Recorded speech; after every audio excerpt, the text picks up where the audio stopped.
Chers auditeurs, vous êtes à l'écoute des messages de la bonne nouvelle de Jésus transmis à travers les prédications de l'Église adventiste du 7e jour, Église africaine francophone de Bruxelles.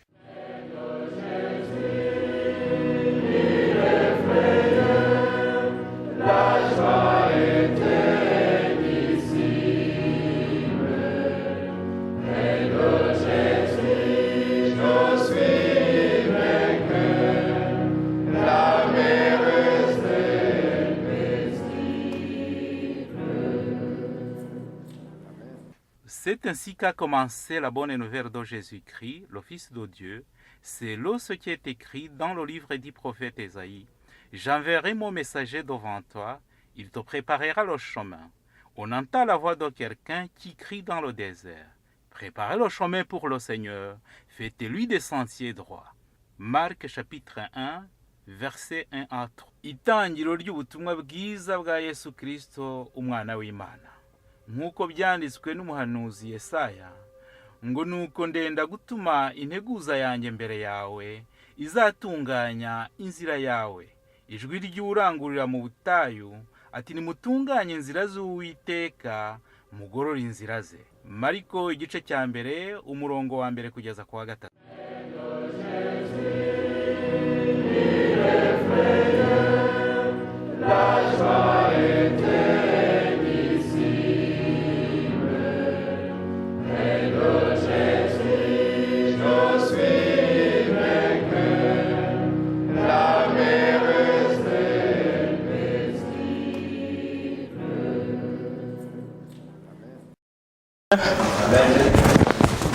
Mwaramutse. Bonjour, Imana ishimwe cyane. que Dieu soit loué. Ibyo kwishimira ni byinshi Nous avons beaucoup de sujets de réjouissance kandi bigenda byiyungikanya isegonda ku isegonda. et se multiplient de seconde en seconde. Reka nanjye nyishime muri aka kanya, kandi icyo nzi cyo kimwe, iryo shimwe turarihuje nuko yatubashishije kuza hano mu nzu yayo. J'en profite pour remercier l'Éternel parce qu'il nous a permis de venir ici dans son temple. Ku mahirwe yandi njye ngize yo guhagarara uyu mwanya imbere yanyu, Le privilège aussi que j'ai eu de pouvoir me tenir ici devant vous. ngize irindi shimwe kandi rije mu isegonda rimwe ubwo abaririmbyi baririmbaga. Lorsque ces chanteurs chantaient, j'en ai eu un autre point d'action de reconnaissance. Burya hari ikintu kinezeza Il y a des choses qui rendent la joie. iyo ugiye gukora nk'igikorwa kandi ukabona n'abafatanyagikorwa mu buryo muhujije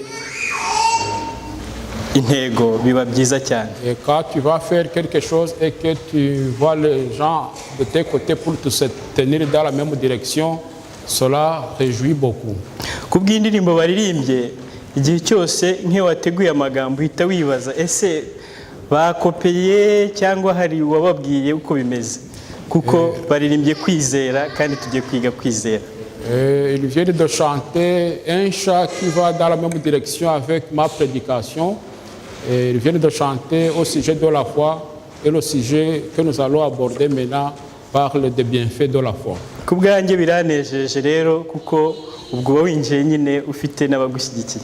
Cela me réjouit beaucoup parce que dans l'acte qu'on va faire, tu as aussi ceux qui te soutiennent. Kandi ikirushijeho kunezeza ni uko nzi ko twese uyu mwanya tugiye kongera gusangira ibyiza by'ukwizera dufite. Et ce qui fait plus le sujet de ma réjouissance, c'est que nous allons partager aujourd'hui les bienfaits de notre foi. Namwe rero muri abafatanyabikorwa kandi twese turabiherwamo umugisha. Vous tous, Nabyo mbifuriza mu izina rya Yesu. vous êtes là pour soutenir la même chose. Que Dieu donc vous bénisse. En Jésus, Amen. Amagambo tugiye kwiga muri iki gitondo aravuga ngo ibyiza byo kwizera Les paroles dufite. que nous allons partager ont pour titre les bienfaits de la foi que nous portons. Ibyiza byo kwizera dufite. Les bienfaits de notre foi. Ijambo kwizera, Le mot la foi, umuntu ashatse kurisobanura ndetse akarisobanuza uko abyumva n'ibitekerezo bye, Si tu souhaites l'expliciter selon ton entendement ou selon tes pensées, ntekereza ko umuntu yajya kure kandi ntabone ubusobanuro nyabwo. tu peux aller plus loin et ne pas donner la bonne signification. Ariko ikintu kinejeje ni uko ijambo ry'Imana riragusobanura. Mais ce qui fait objet de réjouissance, c'est que la parole de Dieu s'explique elle-même. Ndetse n'uburyo gukora nta mbaraga z'umuntu zijyamo ngo zigire uko kuntu kubitunganya kundi, kuko kurenze uko kwavugwa, maze ijambo rimwe hari umuntu yabusobanuza akavuga ngo ni impano y'Imana.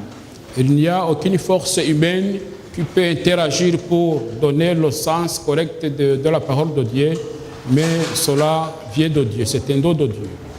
Nibyo koko umuntu ahabwa impano, Il est vrai que chacun reçoit un don, akanayihabwa rimwe na rimwe bitunguranye, et il peut recevoir son don d'une façon imprévue.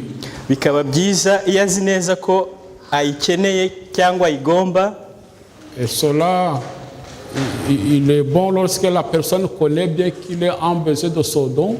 Maze wenda akagira icyo akora cyo kugira ngo ayihabwe ayakire. Ainsi qu'il peut se mettre à une tâche quelconque pour recevoir le don en question. Iyo ije isubiza uko kwifuza kwe, Lorsqu'on le don vient en réponse de son souhait, ngira ngo iba iy'agaciro gatangaje, no kwibagirwa iyo mpano biba ari ikindi kintu ntabwo byamushobokera. et je pense que ce don devient pour lui quelque chose d'or et il ne peut même pas l'oublier. Aha rero haratuma twibaza ikibazo twebwe nk'abantu babwira ntidufite impano kandi twahawe impano yo kwizera. Ici, nous pouvons nous poser une question, comme je vous dis que nous avons un don et que nous avons reçu ce don de la foi, Dukomoraho iyo mpano n'indi uyiduha. et qui nous donne ce don. Ese hari ibikorwa dukora byo kwitegura kugira ngo iyo mpano tuyihabwe? Est-ce qu'il y a des préparatifs que nous mettons en place pour recevoir ce don? Iyo tuyihawe se itumarira iki? Et lorsque nous le recevons, qu'est-ce que nous en faisons? Ibyo ni ibibazo byose turi bubonere ibisubizo muri uyu mwanya ubwo tugiye kwigana aya Ce sont magambo. des questions auxquelles nous allons trouver les réponses pendant ce moment que nous sommes ici, dans cette matinée. Ariko ikindi gikomeye ni uko mvuga nti buri muntu wese yibaze niba uko kwizera koko tugufite. Et une chose plus difficile, c'est que chacun puisse se poser la question s'il a réellement la foi. Kuko impano nubwo wayihabwa waba uyishaka wari uyikeneye cyangwa utagize gute, ibasha kugira agaciro bitewe n'uburyo ki wayakiriye ukayigira iyawe. Et même si un don peut être plus utile ou plus important, la façon dont tu le reçois constitue un facteur favorisant. Kuko hari igihe bayiguha Tu peux le ukayakira recevoir ariko ukayipfusha ubusa, et tu ne peux rien en faire. cyangwa ukayijugunya hariya ukanabyibagirwa ko hari n'icyo Ou wahawe. tu peux jeter ce don là-bas et tu oublies même que tu as reçu le don. Reka nahuranye mvuge ngo kwizera n'impano duhabwa n'Imana. Donc, en bref, la foi est un don que nous recevons de Dieu. Nyamuneka ntihabe kuyipfusha ubusa, Ne le négligeons pas, ahubwo tuyigire iyacu kandi tugirire umumaro ukwiye. mais nous devons nous l'approprier pour en rendre utile. Nasamye amagambo amwe avuga ngo nta muntu wabasha kwiremera kwizera. Je lis les paroles qui disent que personne ne peut créer sa foi. Umwuka w'Imana ukorera mu mwuka w'umuntu Le Saint-Esprit œuvre à travers l'esprit de l'homme. ukanamumurikira. L'éclair, Niwo urema kwizera ku Mana. c'est le Saint-Esprit au fait qui crée la foi dans un être humain. Mubyumve ko umwuka ubwo buryo bwose ari uburyo buteguye cyangwa se bukora kugira ngo ya mpano ikugereho uyakire ibi yawe. Donc ce sont les préparatifs préalables pour que tu puisses recevoir ce don et que tu puisses te l'approprier. Kwizera rero ni impano y'Imana. La foi est donc un don qui vient de Dieu. Kuko navuze ko kubisobanura bishobora kugoranaho gatoya kubyumva, ariko mu kuri imikorere yabyo yo ubwayo ibasha kugaragara. Bien qu'il est difficile d'expliquer, mais les actes de la foi peuvent être visibles. nk'igikorwa rero cy'umwuka wera, Comme une œuvre du Saint-Esprit peut aussi être visible, tubonye ko ukorera mu muntu ukamumurikira ndetse ukagira n'aho urema uko kwizera. que l'action du Saint-Esprit œuvre en sein de l'homme et crée en lui la foi. Kwizera kuremwe kugomba gukura, La foi qui a été créée dans un être humain doit grandir. ndetse gukura kukazanarangizwa no kwera imbuto. Et cette croissance, la finalité doit être la production de fruits. Bityo ibyo byose bikaba ari byiza, bigomba kuza kuri twe abakristo nk'abagira ubwo buntu bwo kwakira uko kwizera. Ainsi, tout cela doit être une conséquence de nous les chrétiens qui ont eu cette grâce de recevoir la foi. Tugiye kureba mu Befeso isomo rizwi cyane, Nous allons voir en Éphésiens, igice cya kabiri ku murongo wa 8 n'uwa 9. Éphésiens chapitre 2, versets 8 et 9.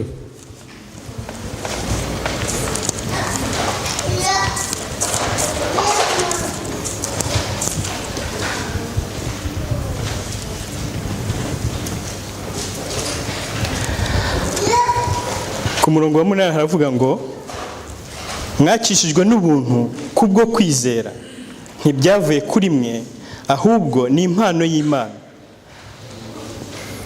Car c'est par la grâce que vous êtes sauvés par le moyen de la foi. Et cela ne vient pas de vous, c'est le don de Dieu. Ntibyavuye no ku mirimo, Ce n'est kugira pas ngo par les hatagira œuvres, umuntu wirarira. afin que personne ne se glorifie. Ayo magambo nagira ngo mwumve uburyo ki kwizera ari iki, ari impano y'Imana. Par ces paroles, je voudrais vous faire remarquer que la foi est un don de Dieu. Turareba nanone mu rwa mbere rwa Timoteyo, On va aussi dans 1 Timothée, mu gice cya 6, 1 Timothée chapitre 6, ku murongo wa 12. verset 12. Ujye urwana intambara yo kwizera, usingire ubugingo buhoraho, ubwo wahamagariwe ukabwaturira kwatura kwiza imbere y'abahamya benshi. Combat le beau combat de la foi, saisis la vie éternelle à laquelle tu as été appelé et pour laquelle tu as fait une belle confession en présence d'un grand nombre de témoins. Nuko ikiyongera kuri ya mpano y'Imana, turarikirwa na natwe kugira ibikorwa bike dukora byo kugira ngo bibashe gukomeza kwa kwizera twahawe.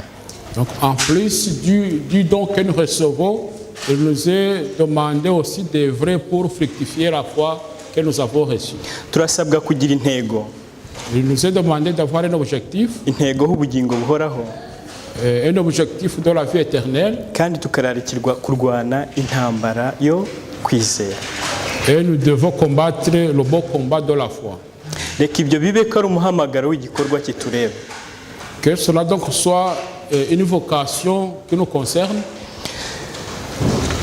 Icyo turaza kugikurikizaho kuzirikana yuko Imana ubwayo ariyo bambe ryo cyangwa se ariyo banze ryo kwizera, nk'uko tubibona mu Baraheburayo igice cya 12 umurongo wa 2. Et comme nous le lisons en Hébreux chapitre 12 verset 2, on voit que Dieu est le fondement de notre foi.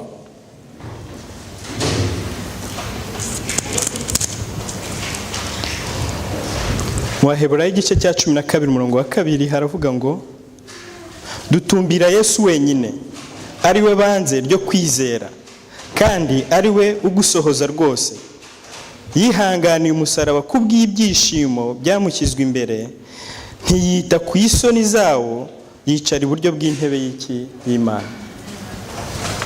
Ayant le regard sur Jésus qui suscite la foi et l'amène à la perfection, en échange de la joie qui lui était réservée, il a souffert la croix, méprisé l'ignominie et s'est assis à la droite du trône de Dieu.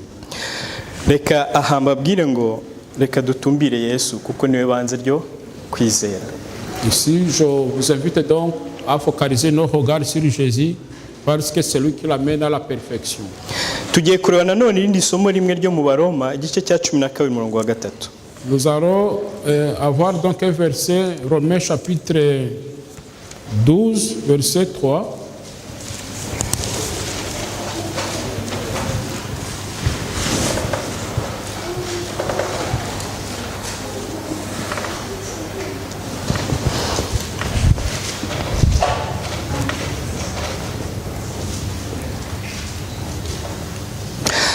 Ndababwira umuntu wese muri mwe bibwirijwe n'ubuntu nahawe mwe kwifata uko mutari ahubwo mutekereze mwitonze nk'uko Imana yagereye umuntu wese kwizera.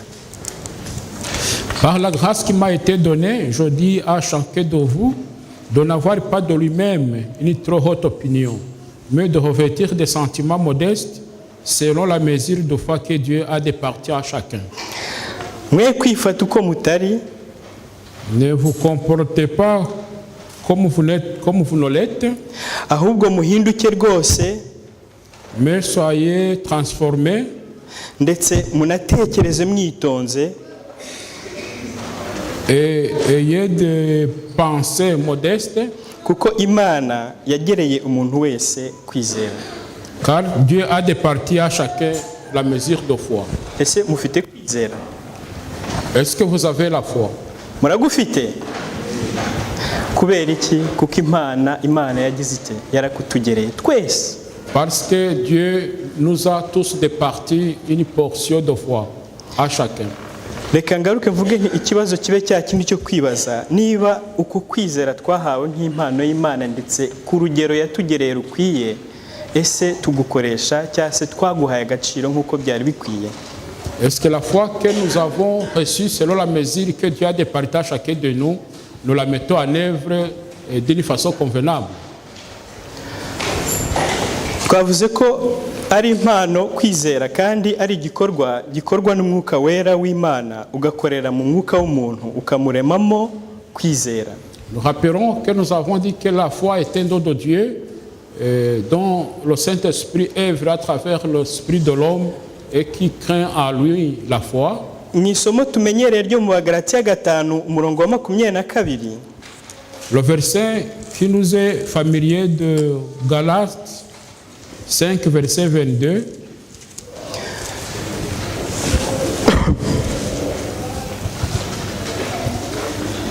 no 23 haravuga ngo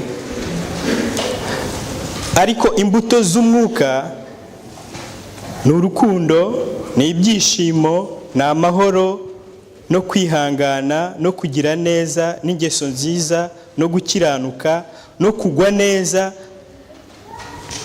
no kwirinda. Ibimeze bityo nta mategeko abihana. Mais le fruit de l'esprit, c'est l'amour, la joie, la paix, la patience, la bonté, la bienveillance, la foi, la douceur, la maîtrise de soi. La loi n'est pas contre ces choses. Nk'igikorwa cy'umwuka wera ngizi imbuto zo kwizera. Comme l'œuvre du Saint-Esprit, ici nous trouvons les fruits de la foi. Ese imbuto ahantu hose yaba ku giti nk'uko tubimenyereye ko ari byo byera imbuto, aho imbuto ziragaragara? Est-ce que lorsque nous voyons sur les arbres, on peut voir les fruits sont visibles sur les arbres? Zigira n'umumaro? Est-ce que les fruits sont utiles? Aho reka natwe dusuzume imbuto zo kwizera kwacu. Ainsi, il nous est appelé d'examiner les fruits de notre foi. Ese iyo mundebye mubona imbuto zo kwizera kwanjye? Est-ce que lorsque vous m'observez, vous trouvez les fruits de ma foi? Zirafatika se nk'uko mbabaza ko imbuto zigaragara? Est-ce que ces fruits de ma foi sont palpables? Zigira umumaro se, hari icyo zifasha? Est-ce que ces fruits sont utiles et aident dans une œuvre quelconque? Ibyo byose ni byo kuzirikana icyo kwizera ari cyo n'uburyo ari ingenzi muri byose. Tout cela nous pousse à méditer et à retenir que la foi occupe une place centrale dans la vie spirituelle. reka turebe icyo tugomba gukorera imbuto igihe zeze. Qu'est-ce que nous devons maintenant en faire lorsque les fruits sont mûrs? Tugiye gato mu Befeso igice cya 4. On va dans le livre des Éphésiens chapitre 4, ku murongo wa 3. verset 3. Mugire umwete wo gukomeresha ubumwe bw'umwuka umurunga w'amahoro. Vous efforçant de conserver l'unité de l'esprit par le lien de la paix. Nk'ibikorwa byose biri gukorwa n'umwuka nuko za mbuto nituzigeraho turasabwa kuzigundira. Ndetse hano bavuga ngo muzikomereshe umurunga, mu kigereranyo cyo kumva ko dusabwa kubifatanyiriza hamwe nyine tukabigira ibyacu. Ici il nous est appelé de travailler en unité par le lien de la paix. Kandi tuzirikane yuko uku kwizera tugomba kukugundira tukakugira ukwacu, ndetse ntihabeho na rimwe gushidikanya, kuko aho gukomoka nahizewe ni ku Mana umuremyi wacu. Et nous devons retenir et garder cette foi parce que la source est sûre et certaine. None ni gute twakomeresha cyangwa se twafata uko kwizera kukaba ukwacu? Ainsi, de quelle manière nous pouvons garder notre foi pour qu'elle puisse devenir notre propriété? Nitureba mu Baroma igice cya 10 umurongo wa 17. Si nous voyons en Romains chapitre 10 verset 17, murambabarira amasomo araba menshi ariko mwumva icyo avuga kuko aragenda afasha kumva. nous allons lire beaucoup de versets, mais c'est pour nous aider à comprendre la foi. Abaroma igice cya 10 umurongo wa 17. Romains chapitre 10 verset 17. Haravuga ngo dore kwizera guheshwa no kumva kukazwa n'ijambo rya Kristo. Ainsi la foi vient de ce qu'on attend, et ce qu'on attend vient de la parole de Christ. Murararikirwa kumva. Donc ici il nous est demandé d'écouter, d'attendre. Maze uko kumva ntandi tubwirwa kumva nuko tugomba kugukura mu ijambo ry'Imana, kandi buri wese ararikirwa kuryiga no kugira irye kugira ngo abashe gushyikirana n'Imana. Et ce que nous devons attendre doit provenir de la parole de Dieu, et chacun il est persuadé d'étudier, d'apprendre la parole de Dieu pour créer une communion avec Dieu. Turajya muri Luka 18 umurongo wa 1. Nous allons aller en Luc 18 verset 1.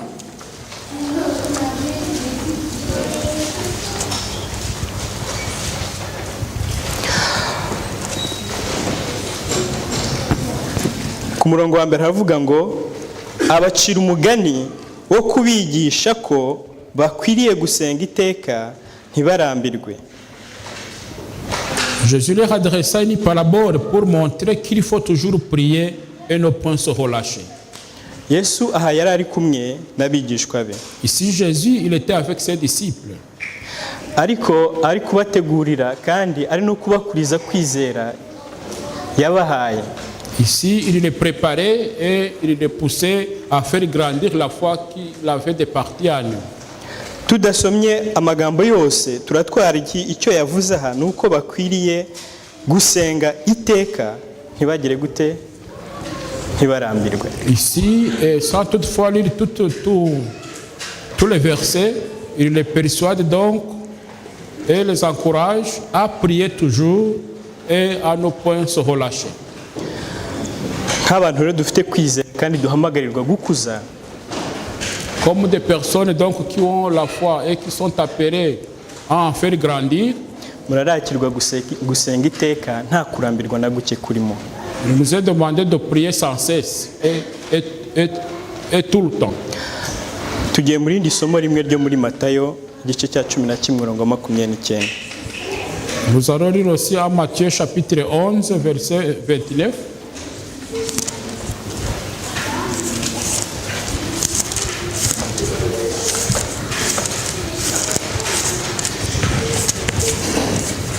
Matayo 11 umurongo wa 29. Matthieu chapitre 11 verset 29. mwemere kuba abagaragu banjye munyigireho kuko ndi umugwaneza kandi noroheje mu mutima namwe muzabona uburuhukiro mu mitima yanyu. Prenez mon joug sur vous et recevez mes instructions, car je suis doux et humble de cœur, et vous trouverez le repos pour vos âmes.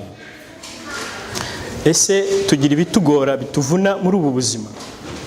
Est-ce que nous avons des fardeaux dans notre vie de chaque jour? Kandi dufite n'impano nziza twahawe yo kwizera. Alors, comme nous avons aussi reçu le don merveilleux de la foi, reka muri uyu murongo naho dukuremo turarikirwa gukorana na Yesu.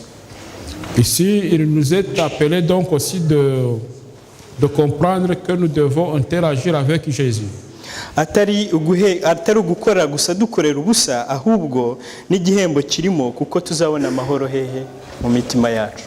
Sans vrai vénement, parce qu'il y a même une récompense car nous aurons le repos de nos âmes.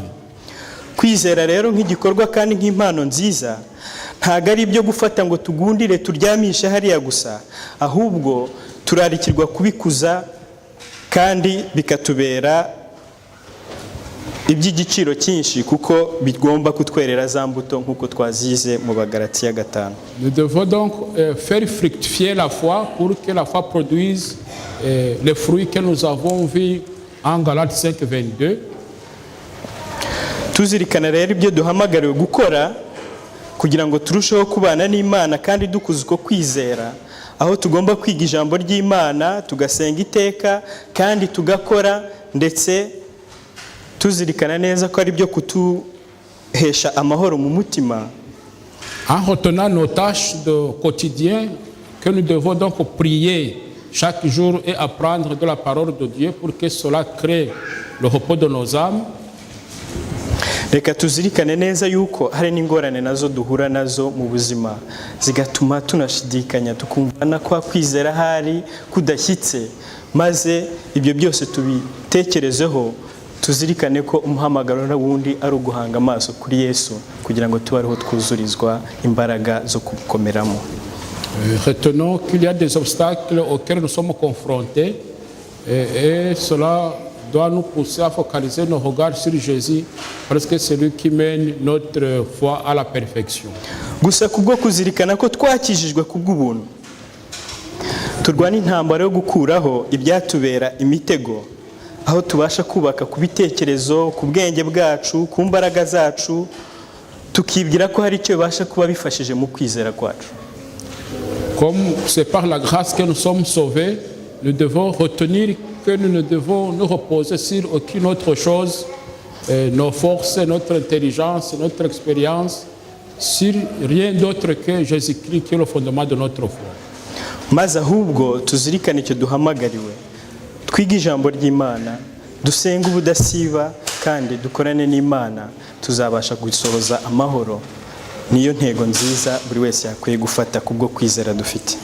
Mais chacun doit garder la vocation qui lui a été adressée, entre autres celle de prier, d'apprendre la parole de Dieu pour que nous ayons la foi que nous avons aujourd'hui. Nkuko nababwira ko kwizera rimwe na rimwe iyo tushatse kubisobanura bigora mu magambo umuntu yakoresha. Comme je vous ai dit qu'il est toujours difficile d'expliquer la foi, on n'a presque pas les mots pour en expliquer. Tubona neza mu Baheburayo igice cya 11. Nous trouvons en Hébreux chapitre 11 aho batubwira kwizera. Ntekereza ko ari isomo twese tuzi ko ari nayo yaba nk'ubusobanuro nyabwo bwo kwizera. C'est là où nous pouvons vraiment trouver le sens vrai de la foi.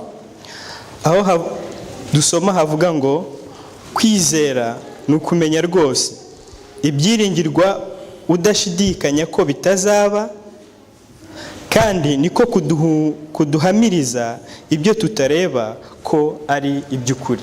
Or, la foi est une ferme assurance des choses qu'on espère, une démonstration de celles qu'on ne voit pas. iri somo turifata gutya ariko rirakomeye, sinzi ko n'ubwenge bwa buri umwe wese ubasha kuryumva. Ce verset, c'est un verset que nous prenons à la légère, mais je pense que l'intelligence de chacun peut même ne pas l'expliquer ou même le comprendre. Rirakomeye hatarimo ubwenge bukomoka kuri wa mwuka uyobora byose ntago waryumva. S'il n'y a pas une intelligence qui vient du Saint-Esprit qui dirige toutes choses, on ne peut pas vraiment comprendre ce verset. Kuko batubwiye ukwizera kandi noneho bagaruyemo ko ritumenyesha ibyiringirwa hakazamo n'ikindi kintu cyitwa kwiringira.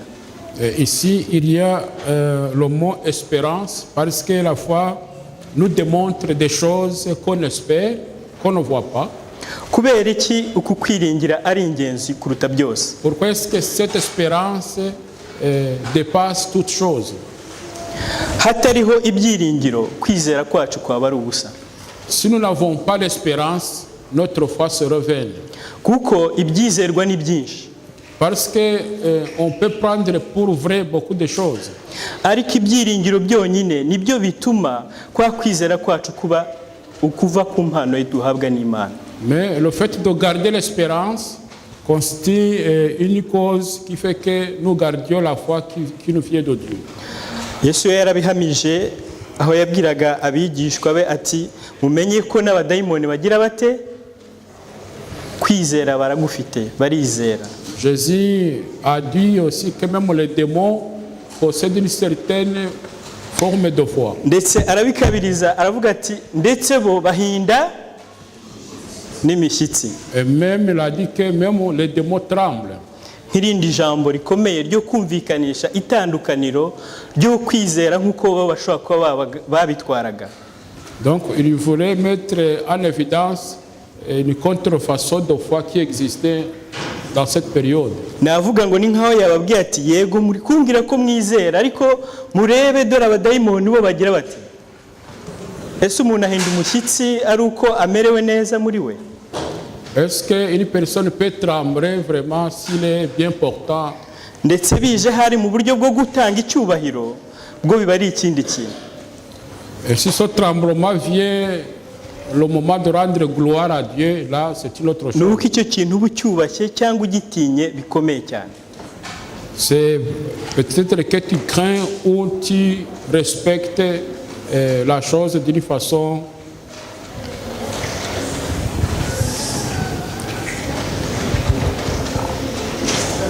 bikomeye cyane. D'une façon difficile quoi, qui dépasse l'attendement. Aho rero bigatuma noneho twibaza ese kwizera kwacu guherekejwe n'ibyiringiro? Ainsi nous pouvons nous poser la question, est-ce que derrière notre foi nous avons de l'espérance? Ibyiringiro ufite n'ibyiringiro ki? Est-ce que l'espérance dont tu disposes c'est une espérance qui mène à quoi? Reka dusome amagambo ari mu Befeso igice cya 4 niho dusubiye. Retournons en Éphésiens chapitre 4.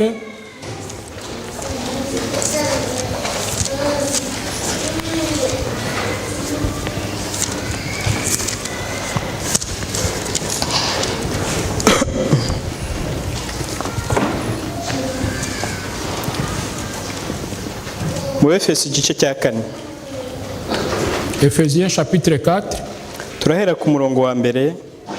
En commençant par le premier verset. Maze tugere no ku murongo wa 16 turagisoma turasoma igice cyaho cyose.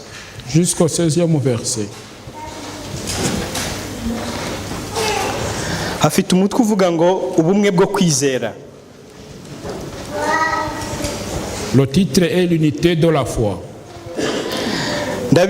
Nuko ndabinginga njyewe imbohe y'umwami Yesu ngo mugende uko bikwiriye ibyo mwahamagariwe, mwicisha bugufi rwose, mufite ubugwaneza bwose no kwihangana, mwihanganirana mu rukundo, mugira umwete wo gukomeresha ubumwe bw'umwuka umurunga w'amahoro. Hariho umubiri umwe n'umwuka umwe nk'uko mwahamagariwe icyiringiro kimwe cyo guhamagarwa kwanyu. hariho umwami umwe no kwizera kumwe n'umubatizo umwe. Hariho Imana imwe, ariyo Data wa twese, udusumba twese, uri hagati yacu twese kandi uturimo twese. Ariko umuntu wese muri twe yahawe ubuntu nk'uko urugero rw'impano ya Kristo ruri. Nicyo gituma ivuga iti, amaze kuzamuka mu ijuru ajyana iminyago myinshi, aha abantu impano. Ariko iryo jambo ngo yazamutse mu ijuru risobanurwa rite?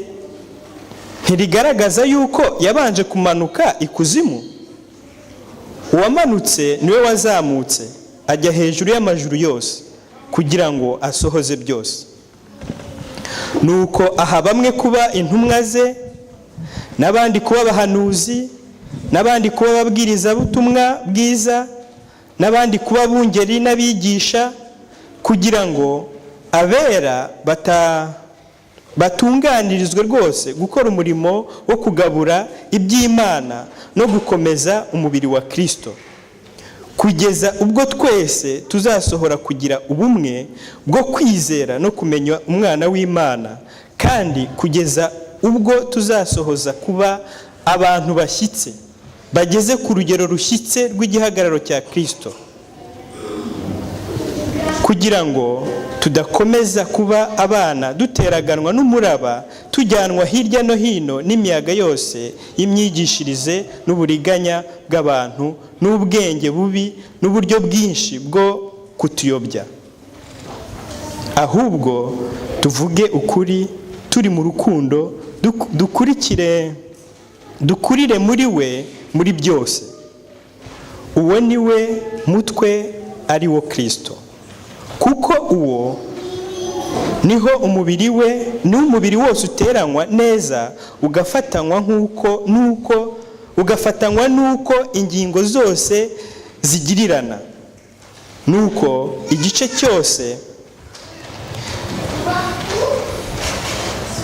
igice cyose kigakora umurimo wacyo cyagenewe. Muri Kristo uwo niho umubiri ukura gukura kwawo kugira ngo ukurizwe mu rukundo. Aya magambo tuyasomeye hamwe. Nous venons donc de lire ces paroles qui sont projetées dans la langue française. Ariko ndatsindagira cyane kubwo kwizera nk'impano twahawe. Mais je voudrais souligner la foi comme étant un don qui nous vient de Dieu. Ndizera ntashidikanya ko abaye nk'ayavuga cyangwa nk'ayarezima mu magambo make ibyo twabanje kuvuga byose.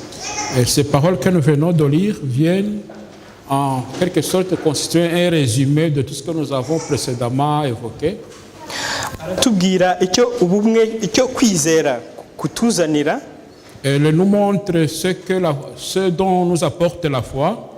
Akatubwira uburyo bwose kubigeraho bishoboka. Elle nous montre le moyen pour y parvenir. Akaduha inama y'icyo tugomba gukora kugira ngo dukuze kwizera. Elle nous donne aussi les conseils pour faire fructifier notre foi. Kandi akaduhamagarira no kugira ngo atuvane ahantu agere n'aho tugeza. Et nous appelle aussi à grandir graduellement. Kugira ngo ibyo byose bitubere ikintu cyiza cyo gukuza kwa kwizera dufite. Pour que tout cela concourt à faire grandir la foi que nous avons reçue. Niduhera ku murongo waho wa 11. Si nous relisons le verset 11. Nuko aha bamwe kuba intumwa ze. Il a donné les uns comme apôtres, n'abandi kuba abahanuzi, les autres comme prophètes, n'abandi kuba abungeri n'abigisha, les autres comme évangélistes, kugira ngo abera batunganirizwe rwose gukora umurimo wo kugabura iby'Imana no gukomeza umubiri wa Kristo. Pour le perfectionnement des saints en vue de l'œuvre du ministère et de l'édification du corps de Christ.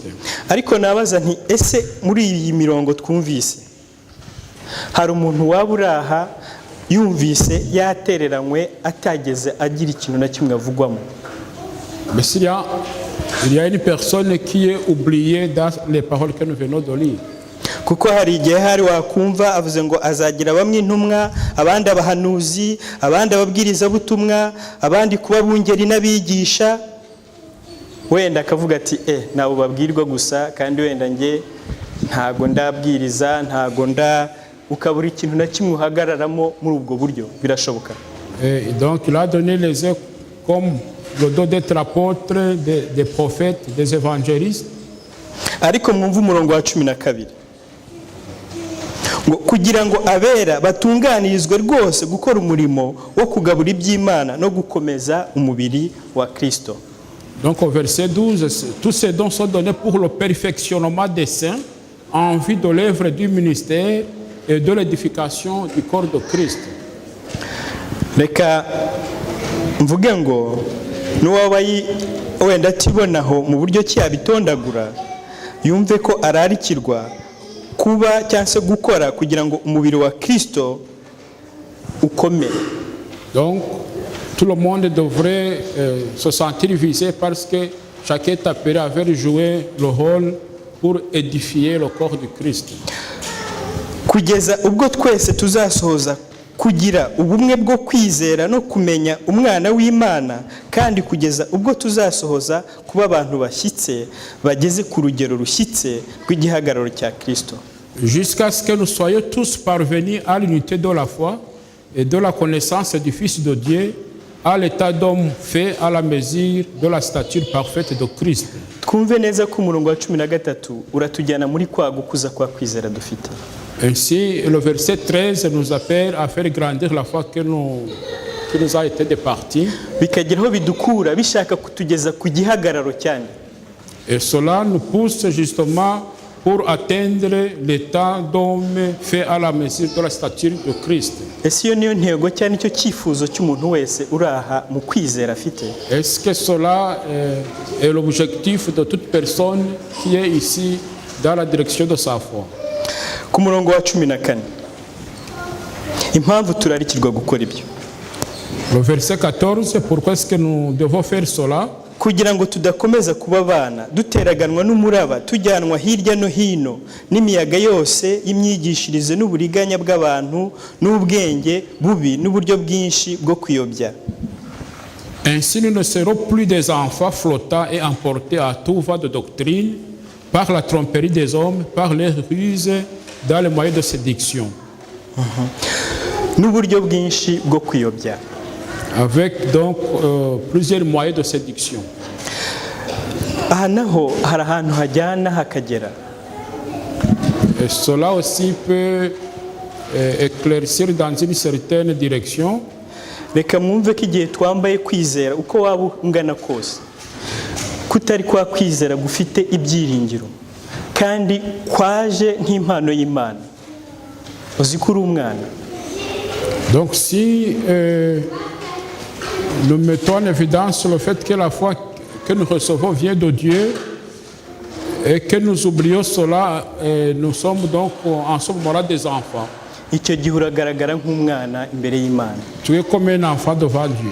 Ni nkaho wagiye mu byondo ugatoba ukigaragura ibyo uzi byose umwana akora abinezerewemo kuko ari cyo kigero cyiwe. C'est comme si tu peux t'embourber dans la boue comme le petit enfant le fait.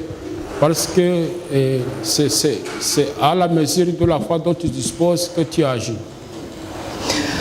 Turararikirwa rero kuva mu bwana budafite kwizera kugira ngo duhagarare ku gihagararo cyiza turarikirwa aricyo cyande.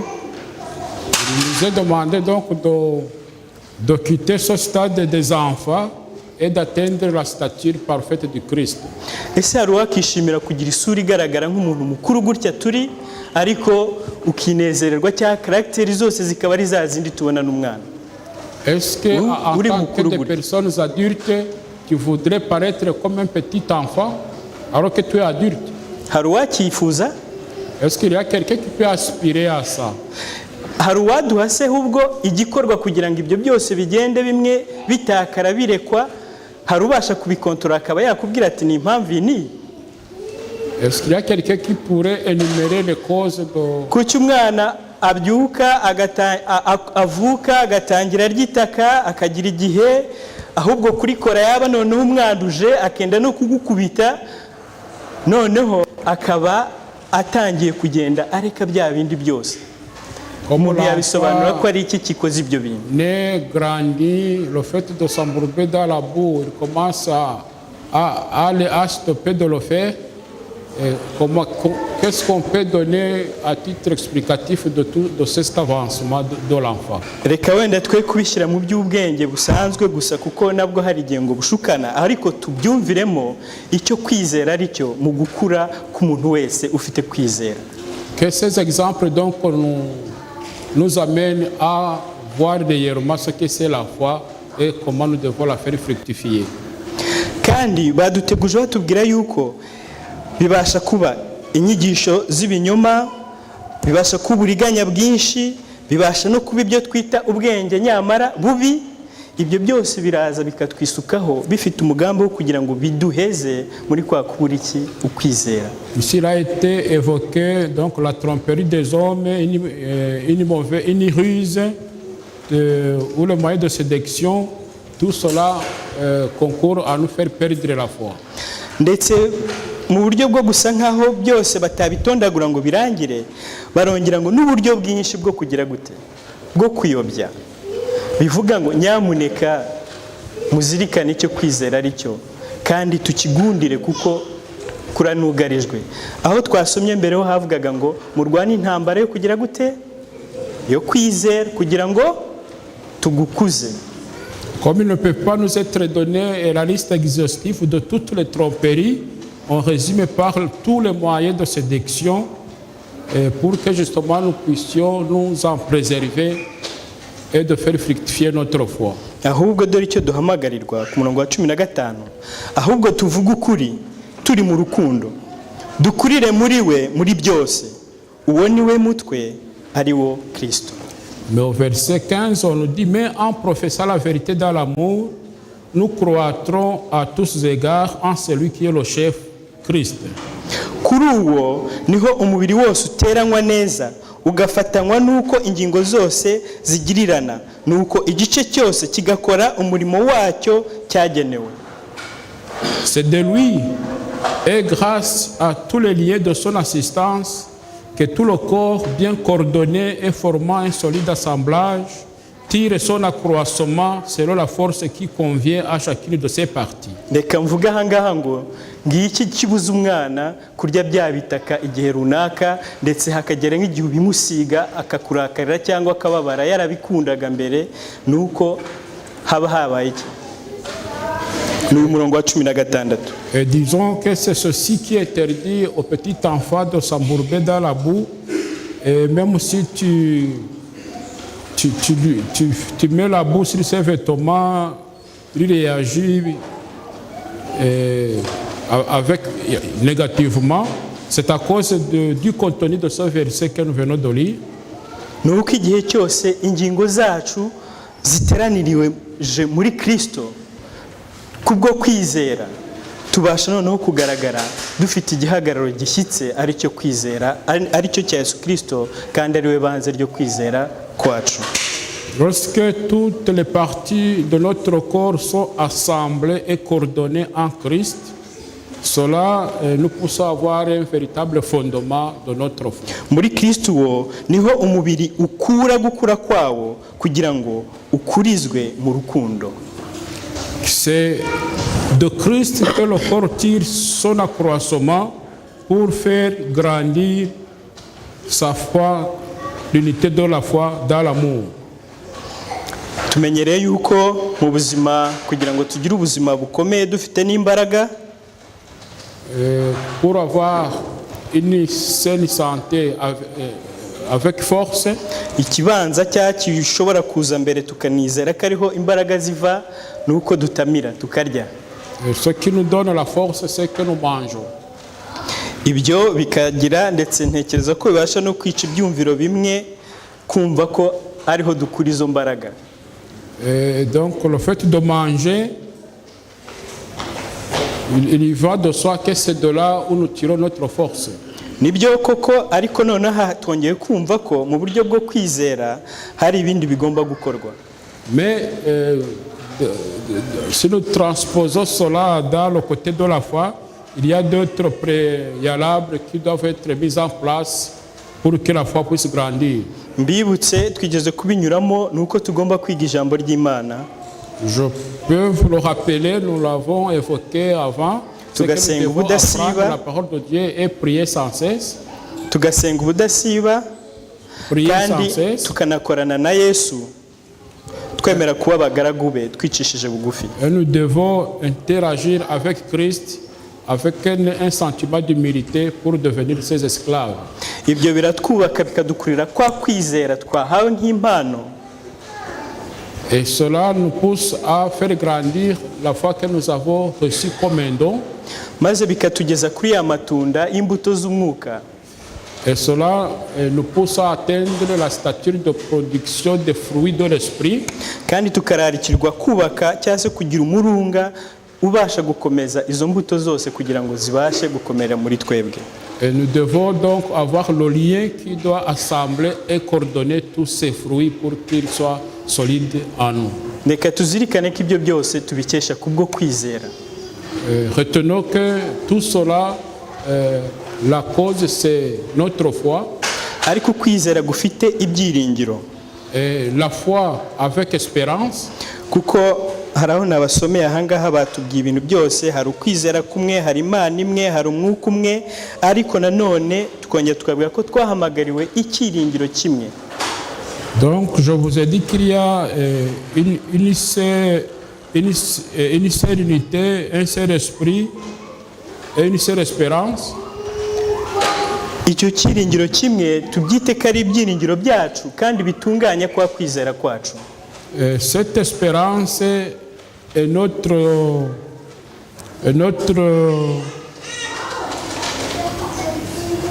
c'est elle qui mène à la perfection notre foi.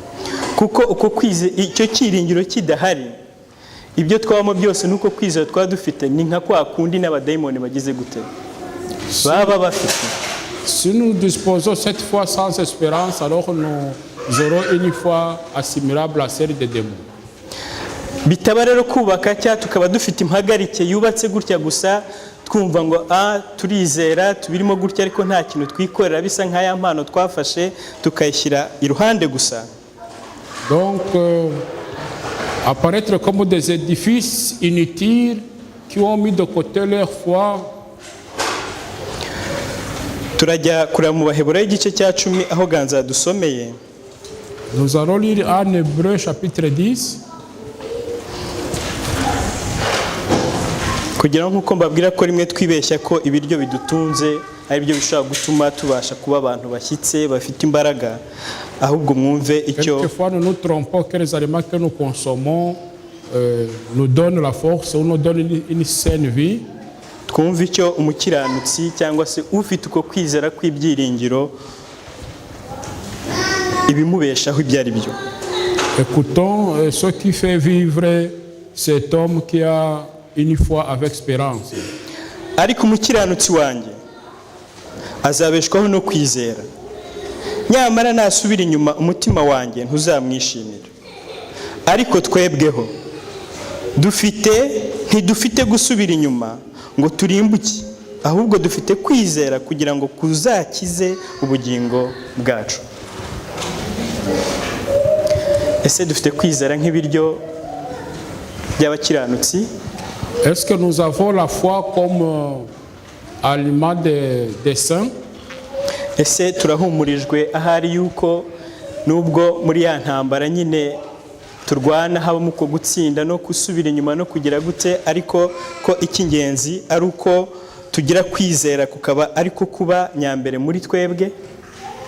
Est-ce que nous sommes consolés par le fait que nous traversons de différents moments de notre vie où nous avons des défaites? Ko kubwo kwizera tubasha gukizwa tukanakiza ubugingo bwacu. Que par la foi nous pouvons sauver nos vies. Ni byinshi byo kwibaza ku kwizera kwacu. Nous pouvons nous poser beaucoup de questions en rapport avec notre foi. ariko mureke tukuzirikane ko ari impano duhabwa n'Imana. Mais retenons fermement que c'est un don qui nous vient de Dieu. Kandi tumenye neza yuko Yesu Kristo ari we banze ryo kwizera. Et retenons que Christ est le fondement de notre foi. Urebye mu Baheburayo igice cya 11 umurongo wa 6 ho, si nous lisons en Hébreux chapitre 11 verset 6, hatubwira neza iby'abatizera uko bimeze. nous avons un verset en rapport avec les gens qui ne croient pas. Ariko utizera ntibishoboka ko ayinezeza, kuko uwegera Imana akwiriye kwizera yuko iriho ikagororera abayishaka. Or, sans la foi, il est impossible de lui être agréable, car il faut que celui qui s'approche de Dieu croit que Dieu existe et qu'il est le rémunérateur de ceux qui le cherchent. La vedete baririmbye neza indirimbo badukangurira kwibaza ikibazo, niyo mpamvu nabwiye ko byanejeje. Donc la chorale a chanté un chant qui nous pousse à nous questionner. Ça m'a aho réjoui. bibazaga ngo icyampa nkizera rwose, Où il demandait à Dieu de leur donner une foi inébranlable, ngo singire ikintu na kimwe kintinyisha cyangwa kintera ubwoba, qu'il n'y ait devant eux aucune cause de crainte, maze ibyiringiro cyangwa kwizera uko nguko duhawe n'Imana tukazirikana ko kuturemamo ibyiringiro by'uko tuzabana na Imana mu ijuru. Ainsi, cette foi que nous recevons de Dieu crée en nous les desseins comme quoi nous vivrons avec Dieu au ciel. Nakunze indirimbo kubwo kwizera navugaga n'ibyiringiro nshaka kubabwira byari birimo mu kuri. J'ai aimé le chant parce que la foi que je voulais évoquer, tous les éléments de la foi étaient contenus dans le chant.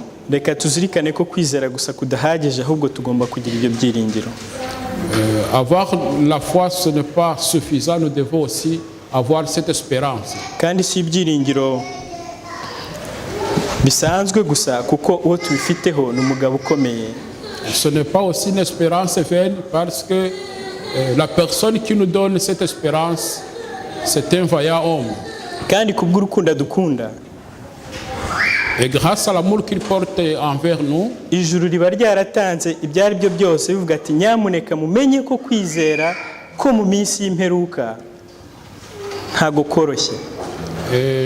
le ciel nous a donné des signes précurseurs comme quoi la foi dans les derniers jours sera difficile. Bityo buri wese rero amenye ko afite umukoro.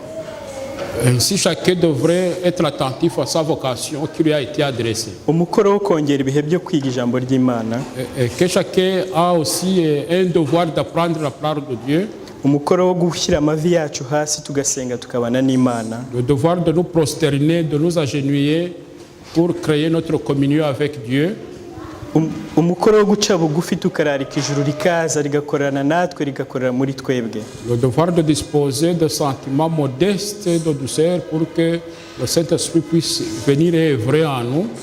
Nibyo umukoro ni uwacu, ariko gusohoza ni ukw'ijuru. Ce devoir est le nôtre, mais son accomplissement, Reka Uwiteka ciel aduhe qui- kwizera kuzima, qui le niko pousse à gusaba son kwanjye, accomplissement. basabira nanjye nisaba mu izina rya Yesu. que Dieu donne à chacun une foi véritable, c'est ma demande de cette matinée. En Jésus, Amen. Data ukiranuka, Imana ikomeye cyane, Imana ishobora byose, Éternel notre Dieu, Dieu Tout-Puissant, urakoze kubw'impano nziza yawe yo kwizera waduhaye twese tutabigizemo ubushake. merci pour le don merveilleux que tu as donné à chacun. Wiyungikanyeho n'ibindi byinshi byo kudufasha kugira ngo tuyikuze. Et tu as départi à nous plusieurs autres moyens pour le faire fructifier. Uduha n'imiburo myinshi y'uburyo ki tugomba kugendana nawe muri byose. Et tu nous as donné beaucoup de conseils pour que nous puissions cheminer avec toi en toutes choses. Igihe kimwe cyarageze maze abigishwa bo barerura bagusaba rwose ukwizera. Un jour, les disciples te demandaient la foi. Ntekereza ko atari uko bari bakubuze, ahubwo ari uko bibonaga ko bibakomereye. Ce n'est pas parce qu'ils n'avaient pas la foi, mais parce qu'ils arrivaient dans des moments difficiles. kandi bo bari bagize amahirwe yo kubona ko bagukeneye. Eux, ils étaient chanceux parce qu'ils venaient de remarquer qu'ils avaient besoin de la foi. natwe uyu munsi ni uwacu data, dukeneye kwizera, duhe kwizera. Aussi, cette journée la nôtre, nous avons aussi besoin de la foi à mon Père. duhe imbaraga zo kugukomereramo no kukugira ukwacu kugira ngo tugukuze kutugeze ku rugero rwawe. Accorde-nous la force de nous tenir dans la foi pour que nous puissions la faire grandir jusqu'à la stature de ta personnalité. twebweho dore imperuka itugereyeho data, La fête des temps est en train de fondre sur nous. kandi ntacyo utakoze kuko wabasha kutubwira ko kwizera ko mu bihe by'imperuka gukomeye kugoye. duhe gufungura amaso tubone kugira neza kwawe. Et tu as tout mis en œuvre en nous disant en avance que la foi dans le dernier sera difficile. Que tu puisses ouvrir nos yeux pour que nous puissions voir le moment dans lequel nous sommes. duhe rwose gukura amaso ku kindi icyo ari cyo cyose buri umwe muri twe yashyira imbere ye akiringira akizera, Que nous ne focalisions pas nos regards sur toute autre chose. ahubwo kwizera kwacu, ibyiringiro byacu bibe kuri wowe data. Mais que notre foi, notre espérance refuse sur toi au seul. ibyo byiringiro birakenewe haba ku mwana haba ku muntu mukuru, twese turabikeneye. Nous avons besoin de cette espérance, que ce soit pour les enfants et pour les adultes. Nous avons tous besoin de cette espérance. kuko ari ibyo kudukomereza twese kuba abana bawe wishimira, Pour que nous soyons tous coordonnés à être tes enfants pour lesquels tu prends plaisir. hamwe no kudukorera rero igikorwa cy'ingenzi mu byo twagusaba byose twifuza. Même si nous pouvons te demander toutes les choses dont nous avons besoin, tugusabye umugisha wawe muri uyu munsi w'isabato kugira ngo nanone wongere kutubera umunsi mwiza wo kuvugururaho amasezerano yo kubana nawe. nous te demandons une bénédiction pour cette journée du sabbat, pour que nous puissions aussi renouveler nos promesses avec toi. kandi kugira neza n'amahoro utanga bitugereho twese kuko tubisabye twiringiye kubikorerwa mu izina rya Yesu. Que ta bienfaisance et la paix que tu accordes soient déversées en chacun de nous ici présents. En Jésus-Christ, nous t'en prions. Amen. Amen.